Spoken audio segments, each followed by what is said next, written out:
Muchas gracias por acompañarnos una vez más a esta nueva entrega de Pulso Nacional, su revista semanal de noticias.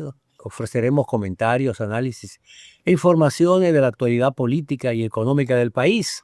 Agradecemos de manera muy especial a los que nos siguen a través de las redes sociales como Pulso Nacional TV y los que nos siguen a través de BTV Canal 36 y toda la frecuencia de cable en la República Dominicana. Vamos a una pausa y regresamos de inmediato con el pulso de las noticias.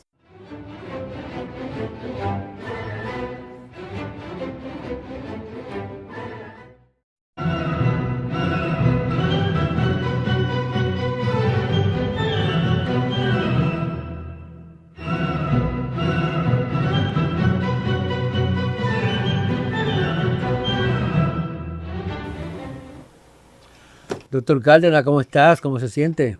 Yo muy bien. Bueno, Excelente. ya estamos en el año 2026, ya más de la mitad del mes de enero. Un año que ha llamado a que el país enfrente grandes retos. No tan solo en el aspecto político, sino en el aspecto económico. La situación internacional va a influir mucho en la República Dominicana. Y como siempre se ha dicho, Cárdenas, que la República Dominicana es un país activo políticamente. Aquí la política no cesa. Ya pues este es un año en que se van a definir muchas de las acciones de los partidos políticos. Y hay varios retos. El reto que tiene la Junta Central Electoral de comenzar ya desde ahora a tomar algunas medidas regulatorias para los partidos. Bueno, esta semana también se anunció que se le iban a entregar este año, que no es un año electoral, 1.500 millones de pesos a la Junta Central, a los partidos políticos. 1.500 millones de pesos. Usted sabe que el 80% de esos recursos los reciben 4 partidos. O sea, eso sería aproximadamente 300 millones de pesos cada uno de esos 4 partidos, que es el partido de gobierno, el PRM, la Fuerza del Pueblo, el PLD y el PRD. Y el PRD. Esos 4 partidos reciben ese 80% y el 20%, alrededor de 300 millones más, se reparten entre los otros 34 partidos y 7 movimientos políticos independientes que están reconocidos por la Junta Central Electoral. Pero el gran reto es definir ya un perfil hacia lo que serían la propuesta política de los diferentes partidos. El desafío que enfrenta el Partido Revolucionario Moderno del gobierno es ajustar la política del gobierno con la política del partido.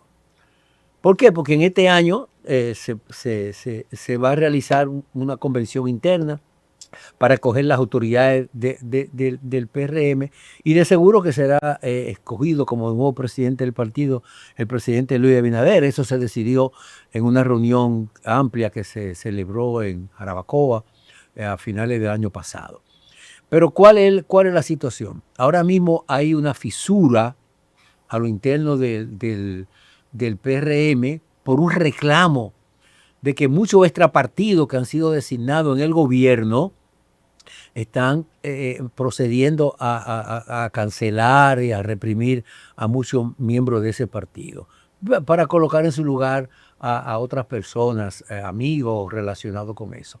La voz todavía resuena, la levantó Alfredo Pacheco, el presidente de la Cámara de Diputados, durante el hemiciclo. Hay quienes han criticado que no debió decirse en ese sitio, que debió hacer su denuncia a lo interno del partido, pero parece que él lo había hecho anteriormente, no le hicieron caso y tuvo que retornar.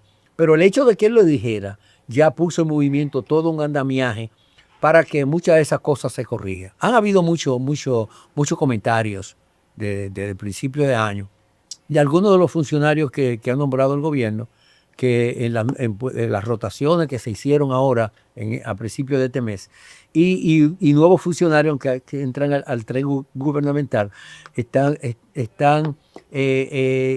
reprimiendo, están cancelando. Y se habla de numerosas cancelaciones, no vamos a decir cancelaciones masivas, pero numerosas cancelaciones de militantes y dirigentes del PRM que sí lucharon por el partido, lucharon en la campaña y se alegraron de que su partido llegara al poder, consiguen una posición en el Estado y entonces un extrapartido lo cancela, para poner muchos de los casos, algunos amigos, y ese reclamo lo han hecho muchos dirigentes, se han referido a eso. Dígame, doctor. Mire, Usual, los amigos televidentes, lo que pasa es lo siguiente. Las designaciones de funcionarios en el tren administrativo es una facultad del presidente de la República. Sí. El presidente es quien tiene el derecho, la responsabilidad, la obligación de designar a las personas que entiende que le puede hacer un buen trabajo a la administración o a su gestión de gobierno. Pero ¿qué ocurre? Que personas que no han tenido mérito en el trabajo o que no se le conoce mérito en el trabajo político, sí, llámese campañas electorales, en la búsqueda del voto para garantizar la permanencia del partido en el gobierno, a esas personas no le importa ni le interesa la suerte, el trabajo, el sacrificio, el esfuerzo de los dirigentes y militantes políticos de la organización oficial, que en definitiva son los que se preocupan por buscar el voto para garantizar el triunfo del partido y los candidatos que presenta esa organización.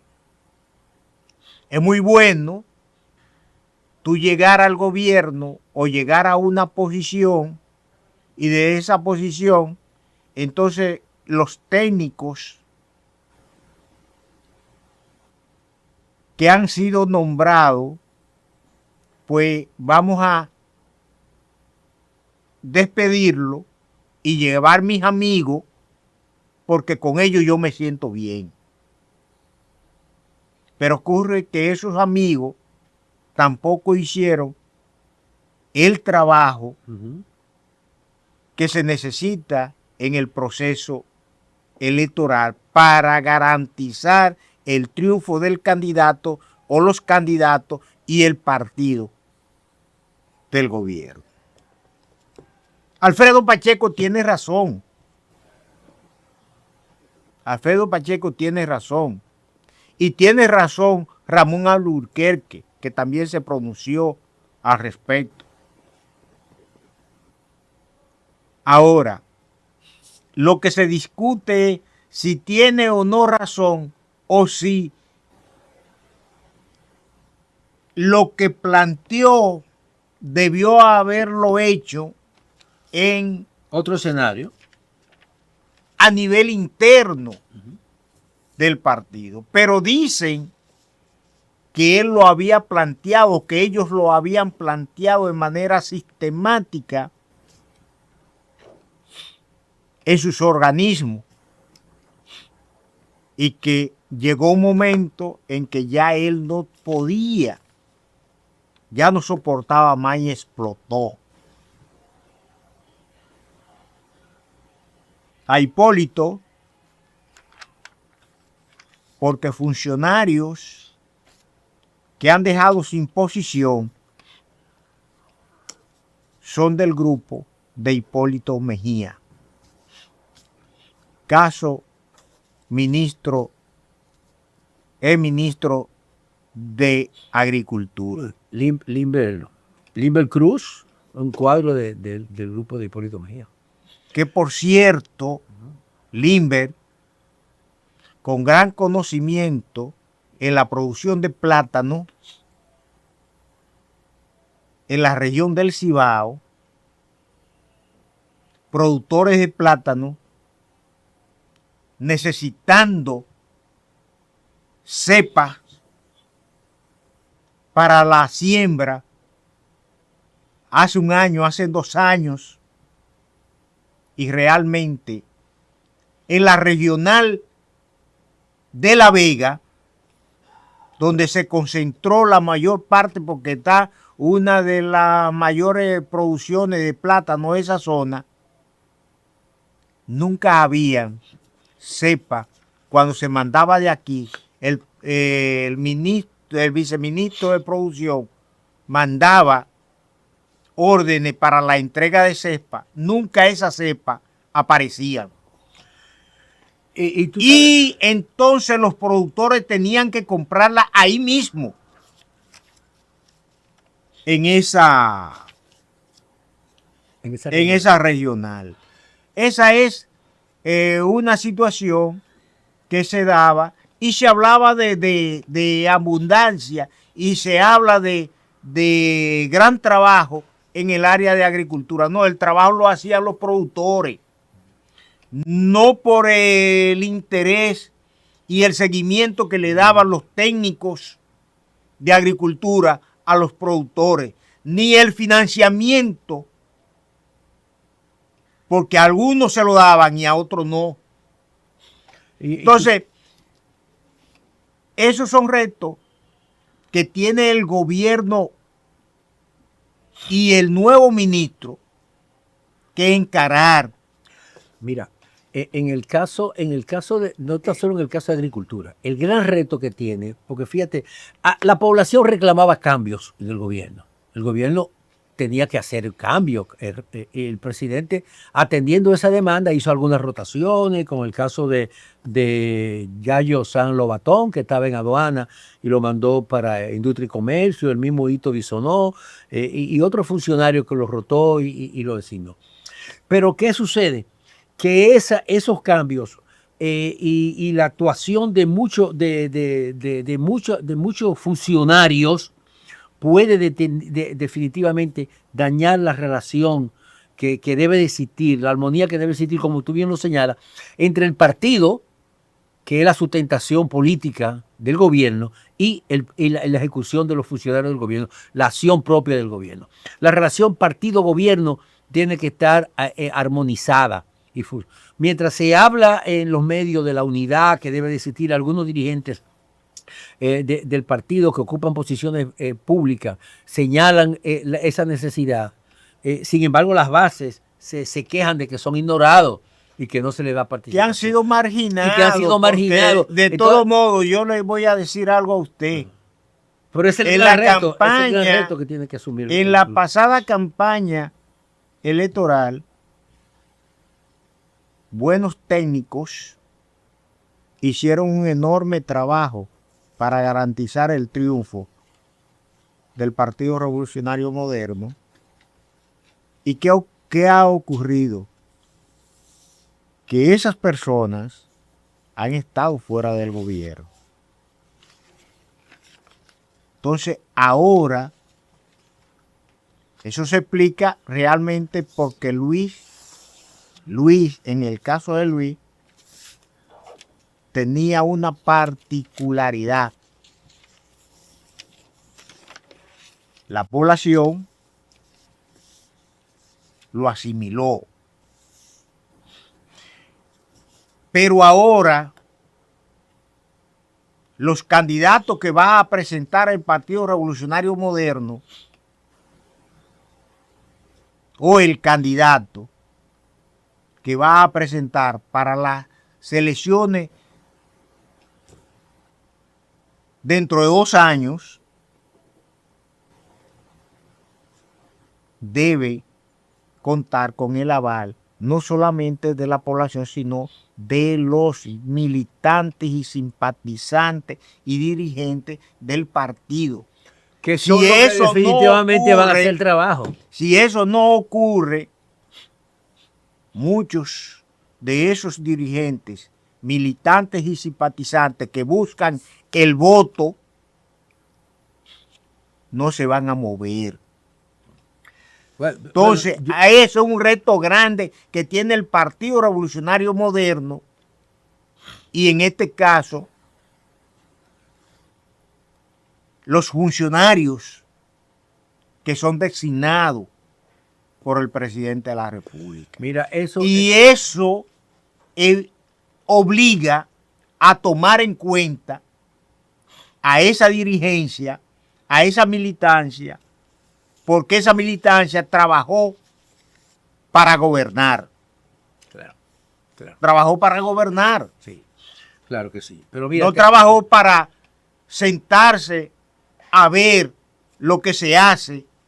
Completativa, a contemplarla. Lo que hacen los funcionarios. No, ellos trabajaron para, a nivel político, para garantizar una buena ejecutoria y su participación en el gobierno. Mira, hay una situación, Cárdenas, que tenemos que tomarla en cuenta, porque en este segmento estamos analizando lo que se presenta en el PRM. Más adelante analizaremos de los demás partidos políticos. Pero fíjate, el presidente de la República, como tú señalabas ahorita, era una figura potable. Y la gente lo aceptó y lo asimiló. Levantó su propuesta política en base a un cambio, que se van a hacer transformaciones. Y tanto la población como los sectores... Y se han hecho transformaciones. Tanto como el gobierno, como los empresarios y otros sectores importantes, lo asimilaron y lo apoyaron por 2 periodos consecutivos. Pero el gran reto que tiene el PRM ahora, ¿qué debería hacer? Porque primero, el presidente no va a ser candidato del partido. El presidente, ya el mejor candidato que tienen, la principal figura, el principal activo que tiene el PRM no va a ser candidato. Entonces, ¿qué va a suceder? Va a tener que buscar un candidato. Va a tener que buscar un candidato que pueda darle continuidad a la labor de gobierno que ha ejecutado Luis Abinader. Pero además de eso, esos funcionarios y los dirigentes del PRM tienen la obligación de que la gestión de gobierno de Luis Abinader termine exitosa. Y Luis Abinader quiere dejar un legado. ¿Cuál es el legado de Abinader? La institucionalización del país, crear transformaciones, un estilo de gobierno diferente, porque él empleó un estilo diferente, con cosas sencillísimas. En ninguna oficina pública se puede poner una foto del presidente. No, póngala de su familia, lo que usted quiera. Y haciendo una serie de cambios, que quitándole esa figura mesiánica que tienen los presidentes, acercándose a la gente, e incluso en su forma de... el vestuario como se viste todo el mundo, en guayabera, la misma lucha contra entonces, la corrupción. El acercamiento directo con la gente, que la gente sienta que hay un presidente que es de carne y hueso, un hombre, un ser humano que comprende la necesidad de la población. Emprendió como un propósito, además de la institucionalización, la lucha contra la corrupción. Y a eso ha sido realmente persistente. Ha dicho que él tiene amigos, pero no cómplices, y no importa que sea funcionario de su gobierno o de cualquier otra gestión, promovió cambios constitucionales para que el Ministerio Público actuara de manera independiente.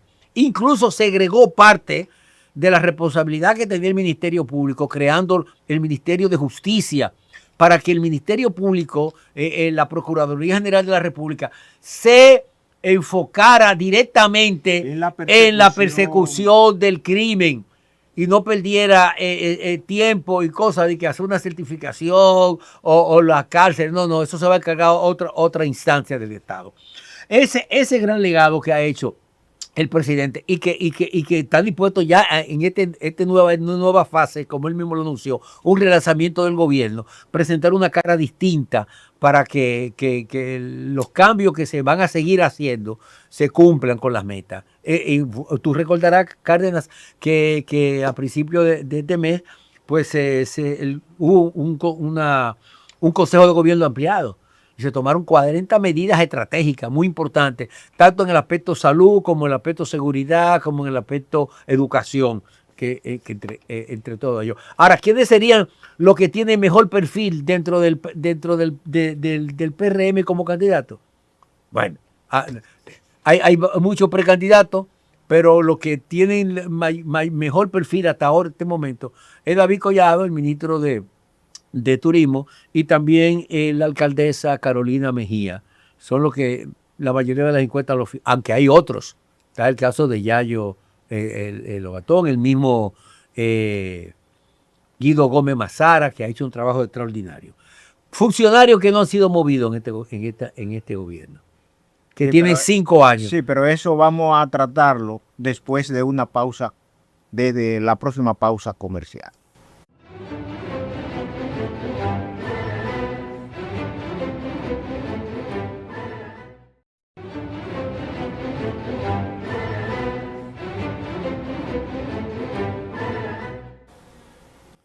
Definitivamente la gente ha visto con simpatía los cambios hechos por el gobierno, porque esas rotaciones y esas nuevas designaciones le dan un aire fresco a la administración. Hay un caso que realmente ha causado mucha preocupación y algunos medios han hecho mucho ruido. Es la designación del nuevo director general de impuestos internos. Durante casi los 5 años de esta administración estuvo el licenciado Luis Valdés, quien Un excelente funcionario. un excelente funcionario que tomó esa dirección y la impulsó a niveles sorprendentes. Aumentó las recaudaciones de manera estableciendo un récord histórico, tecnificó la dirección, acercó la dirección de impuestos internos a los contribuyentes. La gente iba con confianza, no con miedo de, ay, me llamaron de impuestos internos, ¿qué va a pasar? No, no, no. Y estableció una empatía con la población que hizo un buen trabajo. Pero ¿qué sucede?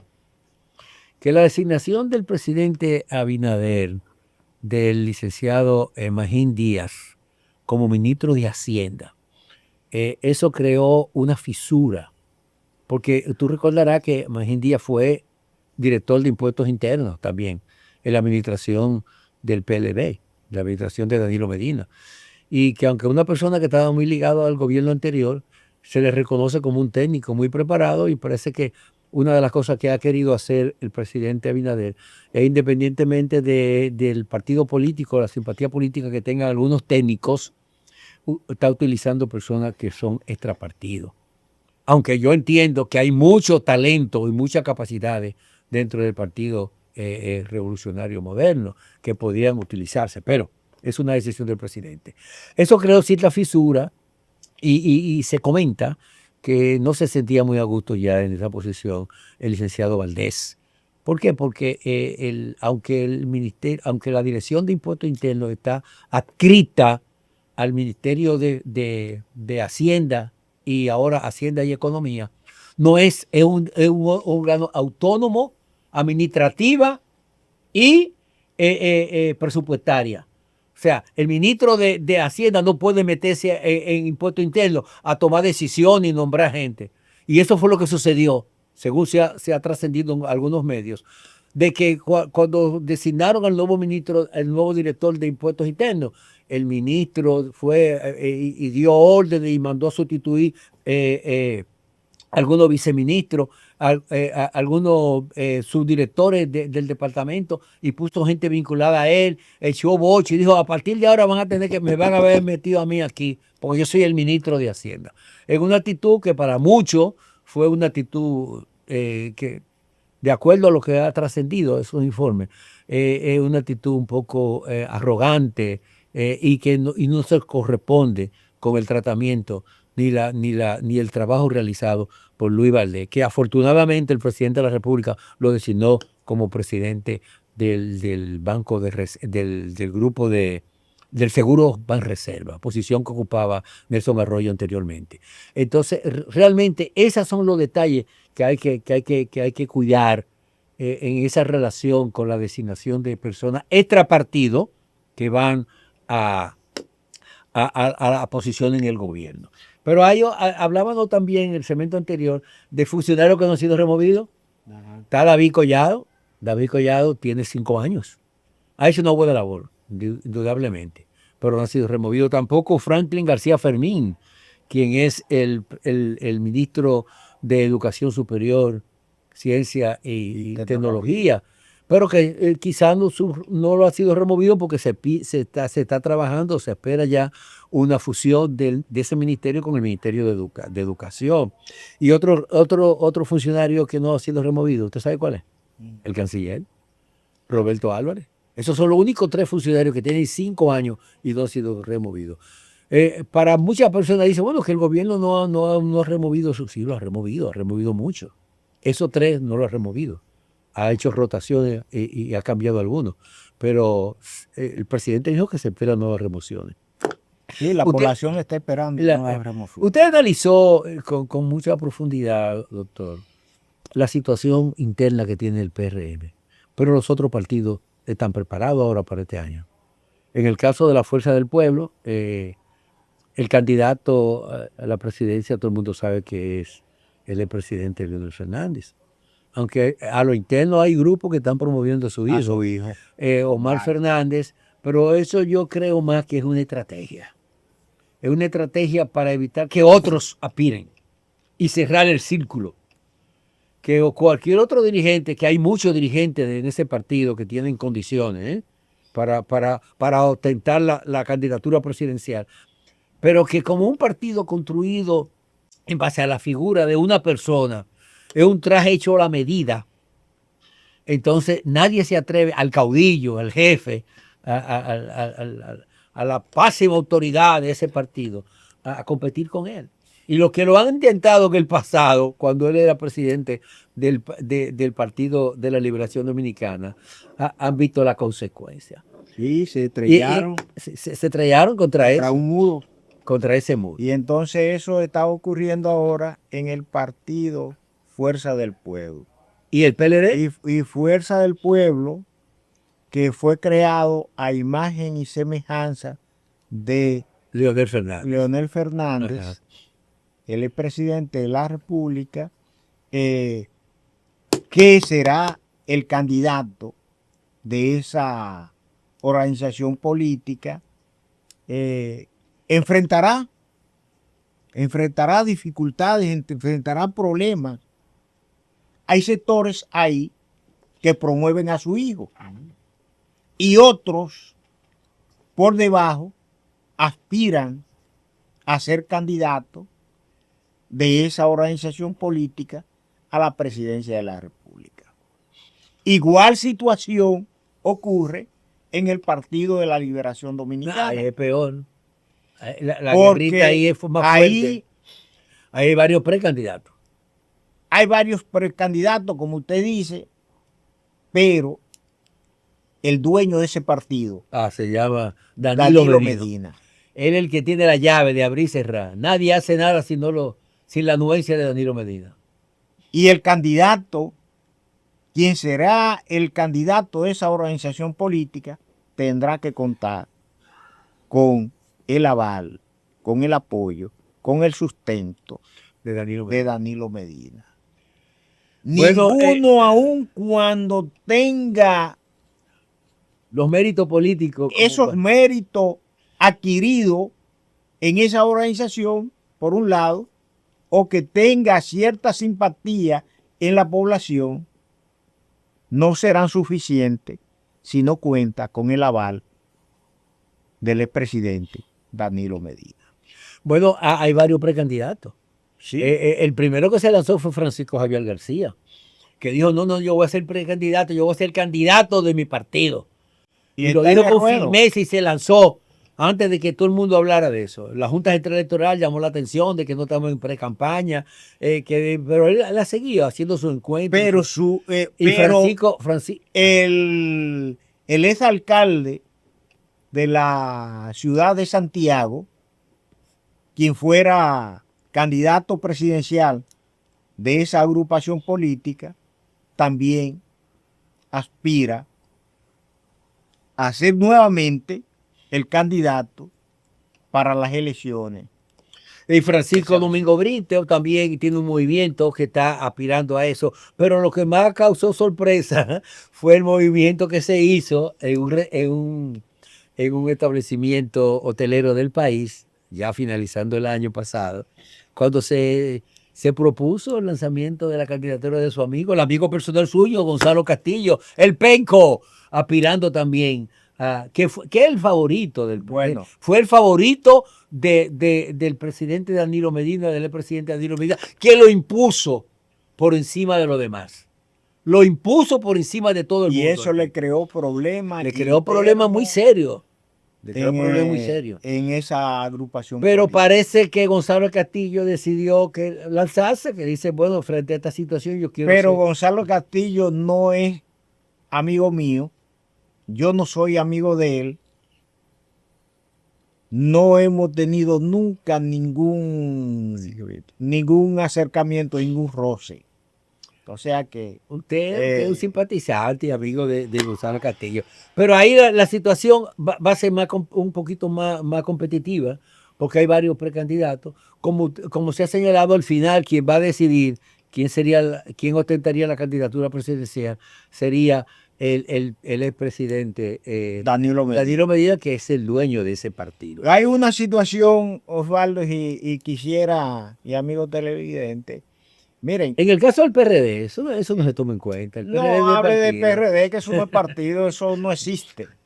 Y los como partidos tal. minoritarios No, se van a sumar como siempre a los partidos mayoritarios. pues son, Sí, sí. Esos son bisagras. los famosos partidos bisagras. La Junta Central Electoral dio a conocer la programación de la entrega de captura para la nueva cédula, que ya se inició la entrega de la cédula. Entonces, cuando usted en el segmento pasado habló de la Junta, se le escapó referirse a eso. Y ahora ya se están en algunos centros entregando el documento que va a ser fundamental para el proceso electoral que se avecina, o sea, para las próximas elecciones. La Junta Central Electoral hizo un protocolo para la entrega de la cédula. La primera se iniciará el día 26 de este mes con el presidente de la República. Asistirá a un acto especial en que se le entregará la primera cédula. Como ocurrió esta misma semana, a mediados de esta semana, la verdad, que el presidente fue al nuevo local de la Dirección General de Pasaporte. Él y su esposa recibieron las dos primeras libretas de pasaporte. Pasaporte biométrico, doctor. Pasaporte biométrico con cientas y tantas medidas de seguridad, que puede ser reconocido ya a nivel mundial como un documento viable y de fácil comprobación. El presidente de la República recibirá su primera cédula y a partir de ahí, bueno, ya comenzaron la captación, como usted señala, de los funcionarios y empleados de la Junta para darle su cédula, que serán entregadas en febrero. Y también se va a hacer con los legisladores, con los legisladores, funcionarios, con la prensa y con el médico y cosas. Periodista ahora en febrero. Sí, en febrero. Y a partir de marzo o abril ya se abre el público. Y eso se va a hacer por la fecha de nacimiento de cada persona. El año de la fecha de nacimiento. Si usted nació en febrero, pues en el mes de febrero pues va a ir. Aunque hay una propuesta que era una forma más práctica de agilizarlo, que se hiciera en el orden de los apellidos. Los que comienzan con A, los que comienzan con B. Aunque eso se va a aplicar durante un periodo de tiempo, desde las 8 de la mañana hasta las 5 de la tarde, por ejemplo, se va a aplicar eso. Pero después de esa hora, ya pueden ir cualquier persona de cualquier apellido, de cualquier condición, y puede ya un horario extendido, especial en la noche, para atender a otros ciudadanos. Es sumamente importante esta nueva cédula de identidad y electoral, porque incluso, además de que tiene toda la protección y la seguridad, es una forma también de validar quiénes son los ciudadanos dominicanos. Porque hay otro problema grave, y eso está documentado. Desde el interior de la propia Junta Central Electoral, del Departamento de Registro, se pidieron una cantidad de certificados de nacimiento y de petición de cédula a personas que no califican. En este proceso, muchas de esas personas no van a poder calificar para la nueva cédula. ¿Qué va a pasar con esa gente? Bueno. Gente que tuvieron documentos alterados, que hubo suplantación de identidad, pero que eso también tiene la consecuencia de que esas personas, de manera irregular, consiguieron una cédula, pero esas personas tienen hijos y con esa cédula irregular declararon a sus hijos que tienen también cédula regular. Entonces, eso va a crear un problema. Bueno, un eso problema muy es serio una responsabilidad de la Junta Central de Electoral. que va a tener que enfrentarla. Y que va a tener que enfrentarla. sobre toda la cosa del área de la oficialía civil que Que va a tener que enfrentarse para resolver todos los problemas que tiene la República Dominicana en relación con a la identidad. La identidad de manera ilegal. Sí. Vamos a una pausa porque hay más en Pulso Nacional.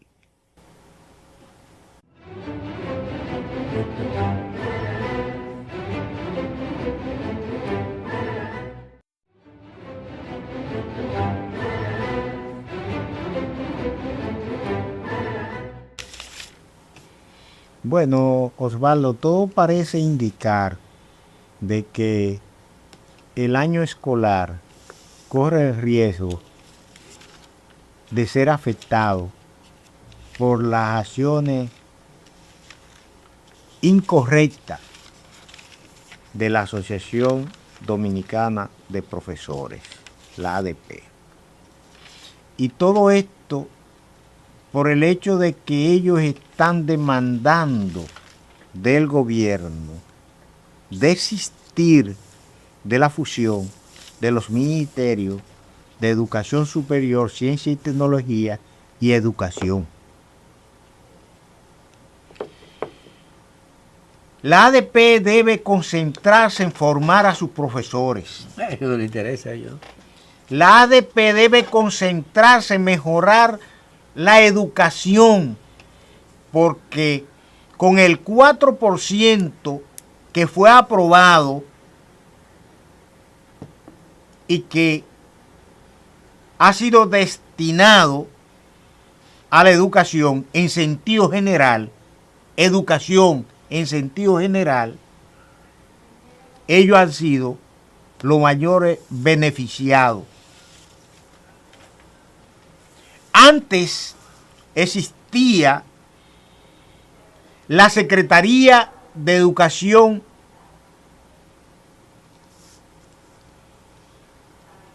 y había un departamento de educación, una dirección de educación superior. Todavía Ligia Amada Melo fue directora de Educación Superior, no del Ministerio de Educación Superior. Yo no entiendo por qué los politiqueros, dirigentes de la Asociación Dominicana de Profesores, quieren levantar como bandera esta consigna con la finalidad de afectar la educación de los niños y jóvenes de las escuelas públicas de la República Dominicana.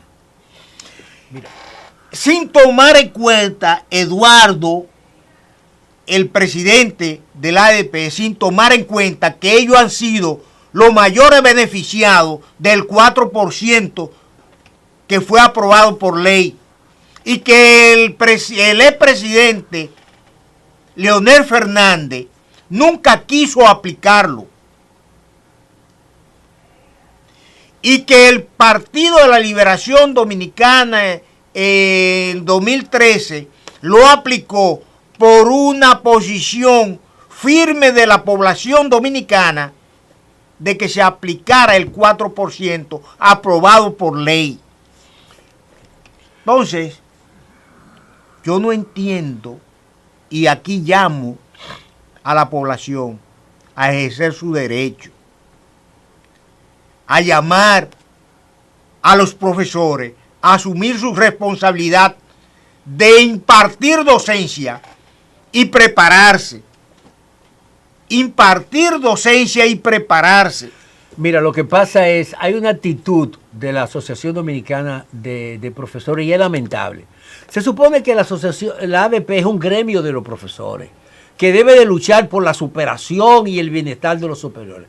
Pero la visión que tiene la actual dirigencia de la ADP es una visión de promover la vagancia, de promover la irresponsabilidad.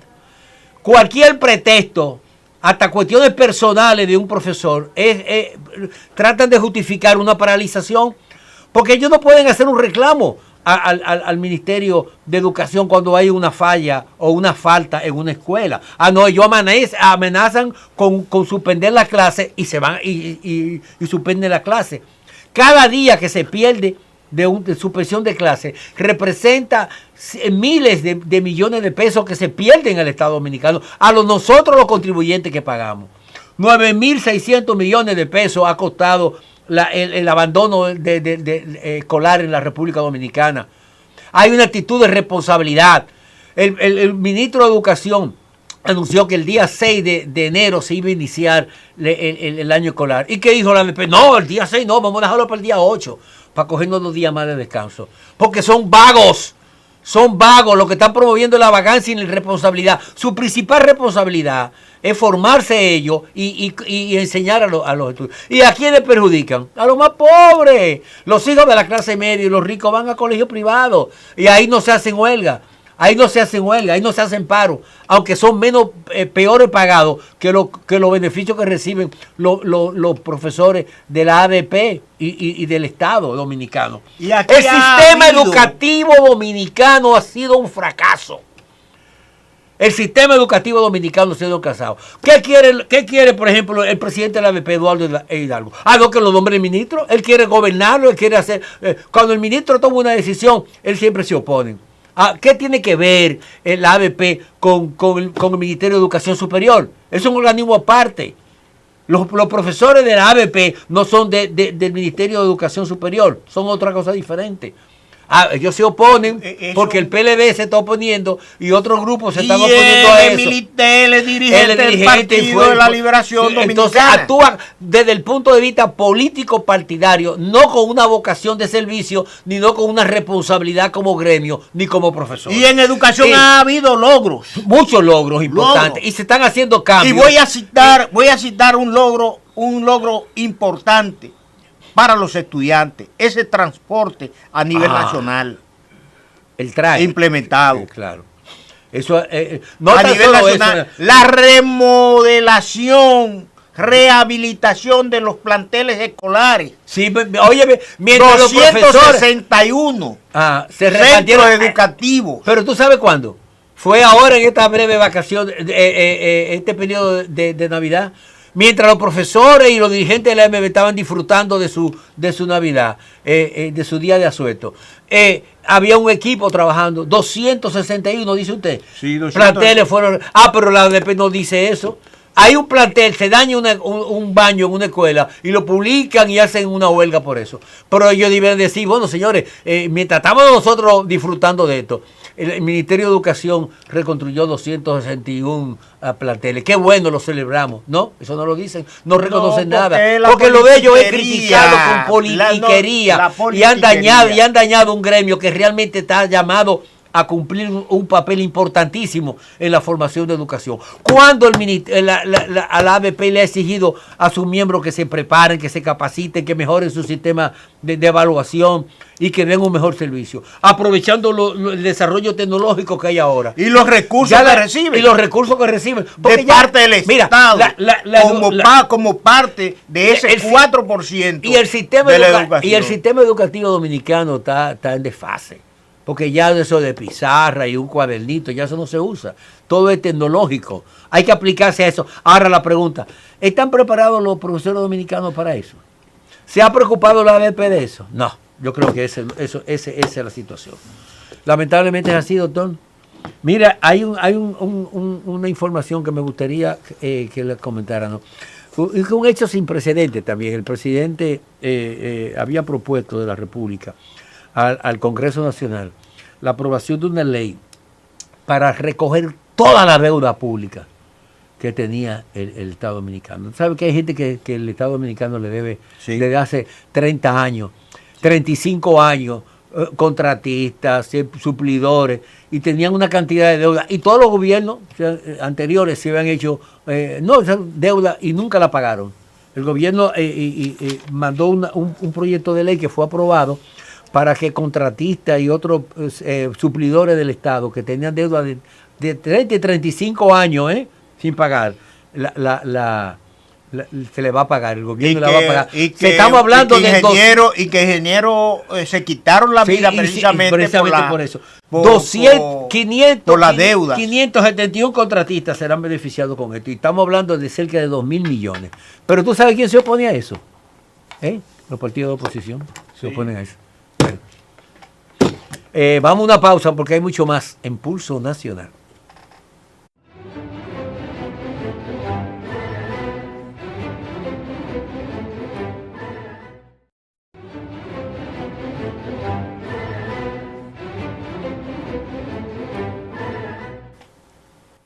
Bueno, ha sido todo por hoy y esperamos que la próxima semana esté nuevamente con nosotros en Pulso Nacional.